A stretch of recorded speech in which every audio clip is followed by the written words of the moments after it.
નમસ્કાર દોસ્તો, દો લવ્ઝમાં આપ સૌનું સ્વાગત છે. આપણી આ ચેનલ ખાસ ટીઈટી, ટીએટી અને બીજી બધી જ સ્પર્ધાત્મક પરીક્ષાઓની તૈયારી માટે બનાવવામાં આવી છે. જો તમે પહેલીવાર આવ્યા હો તો ચેનલને અત્યારે જ સબસ્ક્રાઇબ કરી લેજો. આજે આપણે એક એવા ટોપિક પર વાત કરવાના છીએ જે પરીક્ષા માટે ખૂબ જ ઇમ્પોર્ટન્ટ છે, અને એ છે ટીએટી સ્પર્ધાત્મક પરીક્ષામાં ડિસ્ક્રિપ્ટિવ એટલે કે વર્ણનાત્મક જવાબો કેવી રીતે લખવા. ખાલી વાંચી લેવાથી મેળ નહીં પડે બોસ. સાચી પદ્ધતિથી લખેલા જવાબો જ તમને મેરિટમાં લાવી શકશે. તો ચાલો ફટાફટ જોઈ લઈએ કે આજના આ એક્સપ્લેનરમાં આપણે શું કવર કરીશું. આપણે 5 મેઇન પોઈન્ટ્સ જોવાના છીએ. 1. આદર્શ માળખું. 2. બેસ્ટ જવાબના લક્ષણો. 3. કઈ ભૂલો ટાળવી. 4. 10 માર્કના પ્રશ્નોનું બ્રેકડાઉન. અને 5. મારી કેટલીક સ્પેશિયલ પ્રો ટિપ્સ. ઓકે, તો શરૂ કરીએ આપણા પહેલા અને સૌથી અગત્યના વિભાગથી, ધી આઈડિયલ સ્ટ્રક્ચર, એટલે કે આદર્શ માળખું. હવે એક વસ્તુ બરાબર સમજી લો, કોઈપણ વર્ણનાત્મક જવાબ માટે એક પરફેક્ટ ફ્રેમવર્ક હોવું જ જોઈએ. જો તમારું માળખું ક્લિયર હશે ને તો પેપર ચેક કરનાર ખુશ થઈ જશે. આ એકદમ ફૂલપ્રૂફ 3 સ્ટેપની મેથડ છે. સ્ટેપ 1, પ્રસ્તાવના. બસ 1 કે 2 જ લાઇનમાં પ્રશ્નનો અર્થ સમજાવી દો. પછી આવે છે સ્ટેપ 2, બોડી યાની કે મુખ્ય ભાગ. અહીં તમારે માહિતીને પોઈન્ટ્સમાં પાડવાની છે, મસ્ત હેડિંગ આપવાના છે અને જરૂર પડે ત્યાં વ્યાખ્યા કે ઉદાહરણો મૂકવાના છે. અને છેલ્લે સ્ટેપ 3, ઉપસંહાર એટલે કે કન્ક્લુઝન. આખા જવાબનું નિચોડ 1-2 લાઇનમાં મૂકી દેવાનું. Simple, right? ચાલો, માળખું તો સેટ થઈ ગયું. હવે જોઈએ વિભાગ 2, બેસ્ટ આન્સર ટ્રેટ્સ, એટલે કે શ્રેષ્ઠ જવાબના લક્ષણો કયા હોય છે. માળખું તો બની ગયું, પણ હવે અંદર ભરવું શું? એવા કયા જાદુઈ લક્ષણો છે જે તમારા જવાબને એવરેજમાંથી એક્સલન્ટ બનાવી દે? જો, અહીં એક મસ્ત ચેકલિસ્ટ છે. પહેલું, તમારું લખાણ એકદમ ક્લીન અને ચોખ્ખું હોવું જોઈએ. બીજું, ભાષા એકદમ સિમ્પલ રાખો.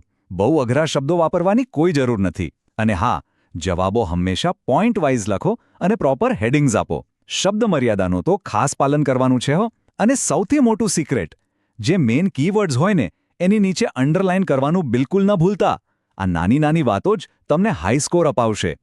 સારું, હવે વાત કરીએ વિભાગ 3ની, કઈ ભૂલો ટાળવી. સાચું શું લખવું એ તો જોઈ લીધું, પણ ભાઈ કયા ખાડામાં નથી પડવાનું એ પણ તો ખબર હોવી જોઈએ ને. ઘણીવાર આપણે બધું જ વાંચીને ગયા હોઈએ, પણ અમુક મૂર્ખામી ભરી ભૂલો આપણા માર્ક્સ ખાઈ જાય છે. સૌથી મોટી ભૂલ, આખો જવાબ એક મોટા સળંગ ફકરામાં લખી નાખવો. અરે યાર, એવું વાંચવું કોઈને ના ગમે. બીજી ભૂલ, ટોપિકની બહારનું નકામું લખાણ ભરવું. આ ઉપરાંત જવાબ બહુ ટૂંકો પણ નહીં અને બહુ લાંબો પણ નહીં. ટાઈમ અને માર્ક્સનું બેલેન્સ રાખવાનું. અને જો પેપરમાં બહુ ચેચ્છાક કે ગંદા અક્ષર હશે ને તો માર્ક્સ કપાવવાના જ છે, સમજી લેજો. હવે આવીએ વિભાગ 4 પર, 10 માર્કના પ્રશ્નનું બ્રેકડાઉન. ટાઈમ મેનેજમેન્ટ માટે આ સમજવું જ પડશે. તો 10 માર્કનો પ્રશ્ન છે, એને આપણે કેવી રીતે ડિવાઈડ કરીશું? તમે જુઓ, 10 માર્કમાંથી 2 માર્ક તમારી પ્રસ્તાવનાના હોય છે. પછી સૌથી મોટો ભાગ એટલે કે 6 માર્ક્સ એ તમારા મુખ્ય બોડી સેક્શનના છે. અને બાકીના 2 માર્ક તમારા કન્ક્લુઝન એટલે કે ઉપસંહારના છે. આના પરથી એક વસ્તુ ક્લિયર થાય છે, બરાબર, કે તમારી સૌથી વધુ મહેનત અને સમય વચ્ચેના બોડી સેક્શન પર જ લાગવા જોઈએ. કેમ કે મોટાભાગના માર્ક્સ ત્યાં જ છે. પણ હા, ઇન્ટ્રો અને કન્ક્લુઝનને ઇગ્નોર કરવાની ભૂલ તો કરતા જ નહીં. ચાલો, આને એક પ્રેક્ટિકલ એક્ઝામ્પલથી સમજીએ. ધારો કે તમને પ્રશ્ન પૂછવામાં આવ્યો છે, કેળવણી એટલે શું અને તેના લક્ષણો સમજાવો. તો આપણે શું કરીશું? સૌથી પહેલા પ્રસ્તાવનામાં લખીશું કે કેળવણી એ માનવના સર્વાંગી વિકાસ માટે જરૂરી પ્રક્રિયા છે. બસ, પછી બોડી શરૂ થશે, જેમાં કેળવણીની પરફેક્ટ વ્યાખ્યા આવશે અને એના લક્ષણો મસ્ત પોઈન્ટ્સમાં લખવાના. જેમ કે આ એક સર્વાંગી વિકાસની પ્રક્રિયા છે, જીવન પર્યંત અને સતત ચાલતી પ્રક્રિયા છે, એક સામાજિક પ્રક્રિયા છે અને એનાથી માનવ વર્તનમાં પરિવર્તન આવે છે.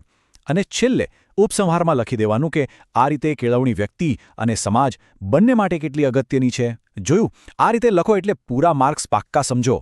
અને હવે સમય છે આપણા છેલ્લા વિભાગનો, વિભાગ 5, સ્પેશિયલ પ્રો ટિપ્સ. જો તમે ટેટની એક્ઝામ આપવા જઈ રહ્યા છો તો આ ટિપ્સ તમારા માટે એક સિક્રેટ હથિયાર સાબિત થશે. હંમેશા બ્લુ કે બ્લેક પેન જ વાપરો.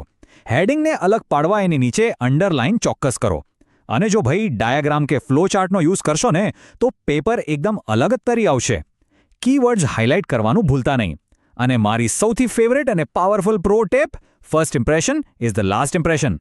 તમારા પેપરનું પહેલું પાનું એકદમ ચોખ્ખું અને છીકછાક વગરનું જ હોવું જોઈએ. પેપર ચેકર પહેલું પાનું જોતાં જ ખુશ થઈ જવો જોઈએ. એનો ફાયદો આખા પેપરમાં મળશે. તો મિત્રો, આશા છે કે આ માહિતીથી તમને વર્ણનાત્મક જવાબો લખવાની સાચી પદ્ધતિ સમજાઈ ગઈ હશે. જો તમને આ એક્સપ્લેનર ગમ્યો હોય અને કંઈક નવું શીખવા મળ્યું હોય તો પ્લીઝ આ એક્સપ્લેનરને લાઇક કરજો અને તમારા મિત્રો સાથે શેર કરજો. અને હા, શિક્ષા એકેડેમી ઓનલાઈન ચેનલને સબસ્ક્રાઇબ કરવાનું બિલકુલ ના ભૂલતા. તમે આગળ કયા ટોપિક પર એક્સપ્લેનર જોવા માંગો છો એ મને કોમેન્ટમાં જરૂર જણાવજો. મળીએ આવતા એક્સપ્લેનરમાં. તમારો ખૂબ ખૂબ આભાર અને પરીક્ષાઓ માટે ઓલ ધ બેસ્ટ.